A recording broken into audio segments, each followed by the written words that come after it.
বন্ধুরা, আমার হাতে এই মুহূর্তে তোমরা যে জিনিসটি দেখতে পাচ্ছ, বুঝতে পারছো এটি কি? এটি কিন্তু একটি অসুরের মুন্ডু, যেটি থাকে মা কালীর হাতে। তোমরা নিশ্চয়ই কালী পুজোর সময় লক্ষ্য করেছো। আর সেই অসুরের মুন্ডু কিভাবে তৈরি করতে হয় সেটাই কিন্তু আজ দেখাতে চলেছি। আর সবার প্রথমে আমি শিবরাম পাল, তোমরা যাকে শিবু বলে চেনো। তোমরা দেখছো আমার চ্যানেল শিবুস মডেল টিউটোরিয়াল। আর আমার প্রিয় বন্ধুরা, শিবুস মডেল টিউটোরিয়ালের নতুন একটি পর্বে তোমাদের স্বাগত। আর আমার এই চ্যানেলে মাটির প্রতিমা তৈরি, মাটির মডেল তৈরি সংক্রান্ত বিভিন্ন ইন্টারেস্টিং ভিডিও আপলোড করা হয়। তোমরা যারা এখনো আমার চ্যানেলটিকে সাবস্ক্রাইব করোনি, সাবস্ক্রাইবটা করে দাও, যাতে এইরকমই ইন্টারেস্টিং ভিডিওগুলো কখনো মিস না যায়।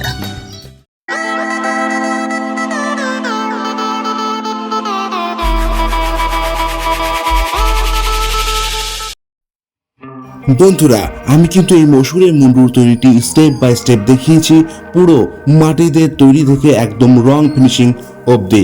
সুতরাং তোমরা যদি কিছু শিখতে চাও বা জানতে চাও এই ভিডিও থেকে, তাহলে কিন্তু তোমাকে ভিডিওটা পুরোটাই দেখতে হবে শুরু থেকে শেষ পর্যন্ত।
তাহলে বন্ধুরা, তোমরা দেখতেই পারলে আমি কিভাবে এই অসুরের মুন্ডুটি তৈরি করলাম।